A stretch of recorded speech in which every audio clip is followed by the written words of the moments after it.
Shalom. Renungan kali ini berjudul Dilepaskan dari Kedagingan.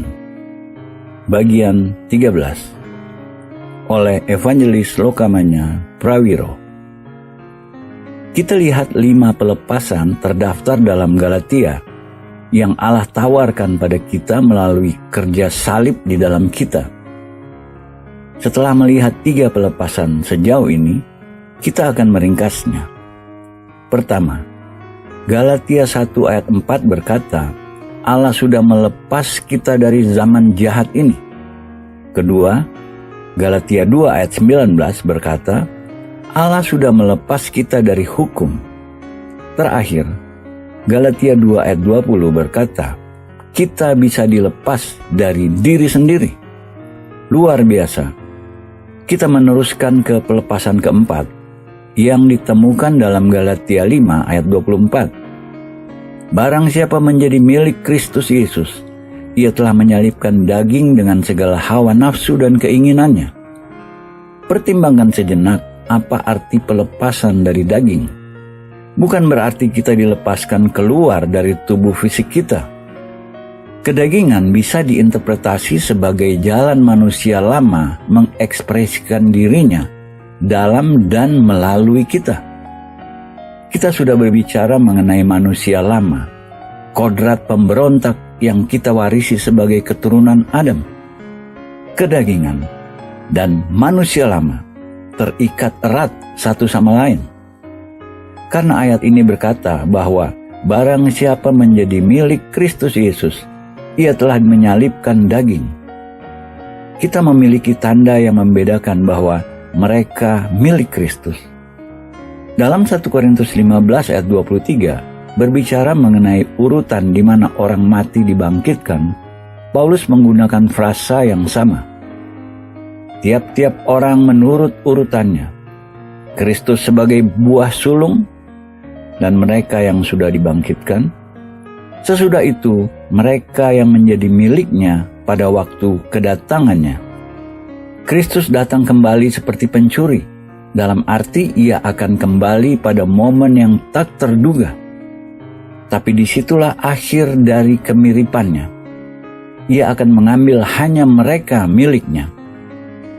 Kembali ke Galatia 5 ayat 24, kita menemukan orang-orang untuk mereka Yesus datang kembali. Mereka yang telah menyalibkan daging dengan segala hawa nafsu dan keinginannya. Menjadi milik Kristus karenanya bukan masalah denominasional. Yesus datang kembali bukan secara spesifik untuk orang-orang Protestan atau Katolik atau Baptis atau Pentakosta, melainkan untuk orang-orang yang memenuhi kondisi khusus. Mereka yang telah menyalibkan daging dengan segala hawa nafsu dan keinginannya. Dalam Galatia 5, Paulus memberi kita daftar perbuatan daging. Cara kodrat daging mengekspresikan dirinya dalam hidup kita. Perbuatan daging telah nyata. Ayat 19. Tidak selalu nyata bagi orang yang mempraktikannya, namun nyata bagi orang lain. Perbuatan-perbuatan ini adalah percabulan, kecemaran, hawa nafsu, penyembahan berhala, sihir, perseteruan, perselisihan, iri hati, amarah, kepentingan diri sendiri, percideraan, roh pemecah, kedengkian, kemabukan, pesta pora, dan sebagainya. Terhadap semuanya itu kuperingatkan kamu, seperti yang telah kubuat dahulu, bahwa barang siapa melakukan hal-hal yang demikian, ia tidak akan mendapat bagian dalam kerajaan Allah. Ayat 19-21. Tidak ada satupun yang baik dihasilkan oleh daging, karena tidak memiliki kemampuan menghasilkan yang baik. Jadi jelas, kita tidak bisa hidup sesuai dengan daging dan mewarisi kerajaan Allah. Ingat, kata kunci yang menggambarkan kodrat lama, kesia-siaan atau korup. Apapun yang dihasilkan daging, kesia-siaan, tidak bisa menghasilkan apapun yang baik. Ada 4 kategori utama dari perbuatan daging. Kategori pertama, hubungan seksual di luar pernikahan, termasuk kenajisan, hawa nafsu, percabulan, homoseksualitas, dan setiap bentuk penyimpangan. Gereja-gereja atau denominasi-denominasi mentahbiskan siapa yang mereka inginkan. Namun itu tidak merubah apa yang Alkitab katakan. Mereka yang mempraktikkan penyimpangan seksual dikecualikan dari kerajaan Allah. Kategori kedua, perbuatan-perbuatan daging okultisme, pemujaan terhadap berhala dan sihir atau ilmu gaib atau ilmu hitam. Meskipun aktivitas satanik pada mulanya perbuatan daging, objektifnya memanipulasi dan mengontrol. Sekali kedagingan mulai beroperasi, satanik bergerak masuk dan mengambil alih. Ingat bahwa keinginan pertama Adam dan Hawa yang membawa mereka ke dalam masalah adalah untuk mengetahui. Itu keinginan daging. Tak terhitung berjuta-juta orang terpikat dengan okultisme karena mereka ingin tahu hal-hal yang Allah belum izinkan mereka ketahui. Pergi ke peramal dimotivasi oleh keinginan daging untuk mengetahui nasib. Hal yang sama berlaku dengan konsultasi pada horoskop. Kadang-kadang orang cenderung mengatakan, "Saya tidak sadar ada yang salah dengan itu." Namun pengabaian bukan alasan. Dalam 1 Timotius 1 ayat 13-15, Paulus mengakui bahwa ia pemimpin orang-orang berdosa yang melakukan dengan bodoh karena tidak percaya. Terjemahan kata sihir berhubungan dengan kata Yunani kecanduan dan halusinasi. Kata yang sama untuk farmasi. Kultus narkoba adalah sihir. Mereka yang terlibat dalamnya di luar kerajaan Allah. Ketiga dan bagian terpanjang dari daftar Paulus sangat sedikit diperhatikan adalah perpecahan. Paulus mengidentifikasi kebencian, pertarungan, iri hati, kemarahan, ambisi egois, perselisihan, ajaran sesat, kedengkian. Setiap hubungan pribadi yang rusak, semua yang memecah belah keluarga, dan setiap perpecahan dalam tubuh Kristus adalah produk dari kedagingan. Keempat dan kategori terakhir adalah kemabukan dan kesukariaan yang gaduh. Mengacu pada kesenangan tak terkendali karena hawa nafsu dan keinginan daging, khususnya dalam area makanan dan minuman. Dalam 1 Korintus 9 ayat 27, Paulus menggambarkan jenis disiplin dalam area ini yang ia paksakan pada dirinya. Tetapi aku melatih tubuhku dan menguasainya seluruhnya, supaya sesudah memberitakan Injil kepada orang lain, jangan aku sendiri ditolak. Jika kita memutuskan untuk mengikuti contoh Paulus, kita bisa minta pertolongan Roh Kudus yang Paulus gambarkan sebagai roh kuasa, kasih, dan disiplin diri. 2 Timotius 1 ayat 7. Namun jika kita terus hidup tidak disiplin dan memuaskan hawa nafsu, Roh Kudus tidak akan memaksakan pada kita disiplin yang bertolak belakang dengan gaya hidup pilihan kita. Beberapa teolog mengatakan bahwa dalam 1 Korintus 3 ayat 3, Paulus menyebut kedagingan di antara orang-orang Korintus karena mereka berbicara begitu banyak tentang bahasa lidah. Masalah di Korintus bukan berbicara dengan bahasa lidah, melainkan hawa nafsu duniawi dan perbuatan daging. Apa tanda duniawi? Karena kamu masih manusia duniawi. Sebab jika di antara kamu ada iri hati dan perselisihan, bukankah hal itu menunjukkan bahwa kamu manusia duniawi dan bahwa kamu hidup secara manusiawi? Karena jika yang seorang berkata, "Aku dari golongan Paulus," dan yang lain berkata, "Aku dari golongan Apolos," bukankah hal itu menunjukkan bahwa kamu manusia duniawi yang bukan rohani? 1 Korintus 3 ayat 3-4. bukan teologi yang memecah gereja. Orang-orang bisa menggunakan teologi dengan cara sangat duniawi. Jadi akar masalahnya duniawi, bukan teologi. Duniawi menghasilkan perpecahan, mengikuti pemimpin-pemimpin manusia. Satu mengatakan, saya pengikut Luther. Yang lain berkata, saya pengikut Calvin. Yang lain berkata, saya pengikut Wesley. Kita bisa menerima pengajaran orang-orang itu dan puji Tuhan untuk itu. Namun menjadi pengikut dari satu pemimpin, tanda duniawi. Hanya ada satu solusi untuk kita, serta setiap jenis duniawi, salib. Ketika orang-orang tidak bersedia berserah pada salib dalam hidup mereka, akan ada perpecahan, perselisihan, kedengkian, iri hati, dan kesombongan atau pride. Setiap dari kita memiliki musuh di dalam kedagingan. Maka jangan merasa bersalah jika kita bergulat di dalam. Itu bisa berarti kita lebih hidup daripada orang-orang Kristen yang tidak memiliki pergulatan. Lihat apa yang Paulus katakan dalam Roma 7 ayat 18. Sebab aku tahu bahwa di dalam aku, yaitu di dalam aku sebagai manusia, tidak ada sesuatu yang baik. Sebab kehendak memang ada di dalam aku, tetapi bukan hal berbuat apa yang baik. Perbedaan antara Rasul Paulus dan sebagian besar dari kita adalah, ia tahu yang kita tidak tahu.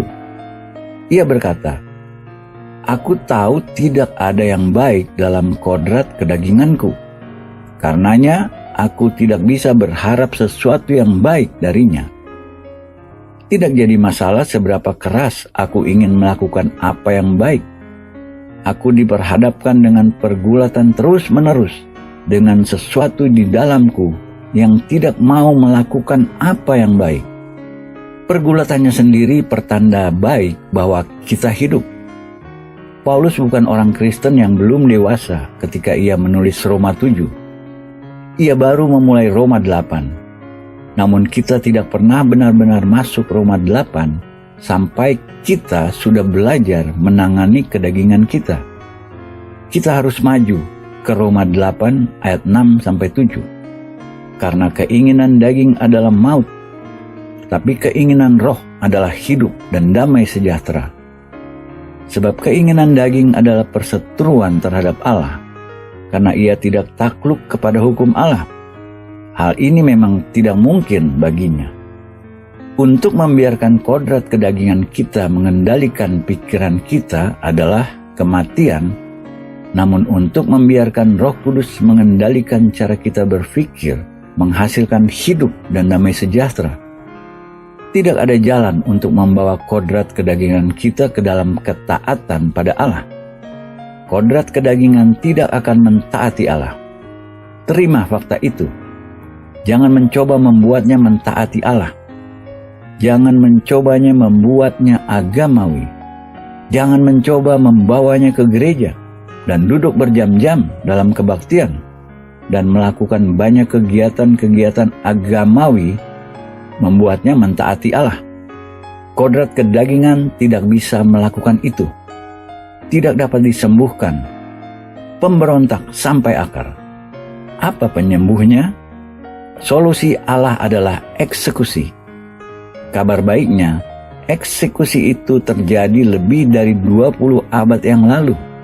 Ketika Yesus mati di salib, manusia lama kita, kodrat duniawi itu, dihukum mati dalamnya. Apa yang harus kita lakukan adalah mengaplikasi apa yang Yesus sudah capai untuk kita di salib. Karena kita tahu bahwa manusia lama kita telah turut disalibkan, supaya tubuh dosa kita hilang kuasanya, agar jangan kita menghambakan diri lagi kepada dosa. Roma 6 ayat 6. Ini fakta historis dan benar. Apakah kita mengetahuinya atau tidak? Apakah kita mempercayainya atau tidak? Ketika kita mengetahuinya dan mempercayainya, bekerja dalam kita. Masalah dengan banyak gereja masa kini, Sebagian besar orang-orang Kristen tidak tahu mereka disalib dengan Kristus. Sebenarnya untuk mengatakan manusia lama sudah selesai menyesatkan. Selama kita ada dalam hidup ini, kita tidak pernah sampai pada akhir kodrat duniawi kita. Daging bisa dibuat tidak efektif, tidak mampu melakukan apa yang diinginkannya. Namun dalam zaman ini, tidak bisa dilenyapkan. Ini alasan lain untuk mencari zaman lain. Dalam Roma 6 ayat 11, Paulus berkata, "Demikianlah hendaknya kamu memandangnya, bahwa kamu telah mati bagi dosa, tetapi kamu hidup bagi Allah dalam Kristus Yesus." Perhatikan progresinya. Dalam ayat 6 yang kita baru lihat, karena kita tahu kita telah mati bagi dosa, namun dalam ayat 11 kita memandangnya atau mengaplikasikannya pada diri kita ketika kita katakan, manusia lama kita telah turut disalibkan. 3 kata sederhana menolong kita dalam proses aplikasi ini. Fakta, iman, perasaan. Perhatikan urutannya. Kita tidak mulai dengan perasaan kita. Kita mulai dengan fakta, yang adalah kebenaran Alkitab. Alkitab mengandung kebenaran atau fakta, dan iman kita dibangun di atas fakta. Lalu perasaan setuju dengan iman kita. Jangan pernah membiarkan perasaan kita mendikte kita. Apa yang kita bawa di sini adalah fakta. Jika kita mulai dengan perasaan kita tanpa jangkar berada dalam keadaan rentan terhadap setiap angin dan arus. Maka kita mulai dengan fakta Alkitabiah, mendasari iman kita atasnya, dan membiarkan perasaan kita menyetujuinya. Kadang-kadang ketika kita merasa paling gagal, kita sebenarnya lebih menyenangkan bagi Allah daripada ketika kita pikir kita hebat. Allah dekat dengan mereka yang hancur hatinya. Sesungguhnya, korban sembelihan kepada Allah ialah jiwa yang hancur. Mazmur 51 ayat 19. Satu sifat yang membuat Allah menjaga jarak dengan kita ketika kita merasa percaya diri. Jadi bagaimana kita menyalibkan daging? Sementara kita mencari kelepasan dari kedagingan kita, ada peringatan penting dalam 1 Petrus 4 ayat 1 dan 2. Jadi karena Kristus telah menderita penderitaan badani, kamu pun harus juga mempersenjatai dirimu dengan pikiran yang demikian, karena barang siapa telah menderita penderitaan badani, ia telah berhenti berbuat dosa, supaya waktu yang sisa jangan kamu pergunakan menurut keinginan manusia, tetapi menurut kehendak Allah. Petrus memperingatkan kita bahwa kelepasan dari daging tidak terjadi tanpa penderitaan. Karenanya, kita harus mempersenjatai diri kita dengan ekspektasi ini, dan bersiaplah untuk menerima apapun yang dibutuhkan untuk dibebaskan dari dominasi kodrat kedagingan kita. Jenis tameng mental ini penting untuk kemenangan, namun terlalu banyak orang Kristen menghadapi tes mereka tanpa tameng mental ini. Mereka tidak siap secara mental menghadapi tekanan dan konflik yang menanti mereka. Karenanya, terlalu sering mereka membiarkan kodrat kedagingan mereka mengalahkan mereka. Penderitaan terletak dalam menyalibkan kedagingan kita. Barang siapa menjadi milik Kristus Yesus, ia telah menyalibkan daging dengan segala hawa nafsu dan keinginannya. Galatia 5 ayat 24. Ini tidak tanpa rasa sakit untuk kita menyalibkan kedagingan kita. Dalam arti tertentu, berarti kita harus merenggangkan diri kita di salib dan mematok paku ke dalam tangan dan kaki kita sendiri. Krisis datang dalam hidup sebagian besar orang-orang Kristen, khususnya mereka yang terpanggil ke beberapa ladang pelayanan khusus. Dalam krisis ini, apakah mereka melakukan keinginan daging dan meleset rencana Allah, atau mereka menyalibkan daging dan menderita? Hasil dari penderitaan terbentuk karakter dan hidup yang berkomitmen, yang tidak lagi diperbudak oleh dosa. Ketika kita diperhadapkan dengan membuat apakah keputusan benar atau keputusan salah, kita bisa mengikuti keinginan daging kita, menyenangkan diri kita, dan mengambil jalan yang mudah, atau kita mengaplikasikan salib. Dengan hati-hati, baca kembali apa yang Petrus katakan dalam nas ini. Jadi, karena Kristus telah menderita penderitaan badani, kamu pun harus mempersenjatai dirimu dengan pikiran yang demikian. Karena barang siapa telah menderita penderitaan badani, ia telah berhenti berbuat dosa, supaya waktu yang sisa jangan kamu pergunakan menurut keinginan manusia, tetapi menurut kehendak Allah. Tidakkah itu luar biasa? Kita bisa datang ke tempat di mana dosa tidak lagi mendominasi kita. Ini pelepasan mulia keempat yang disediakan oleh salib. Amin.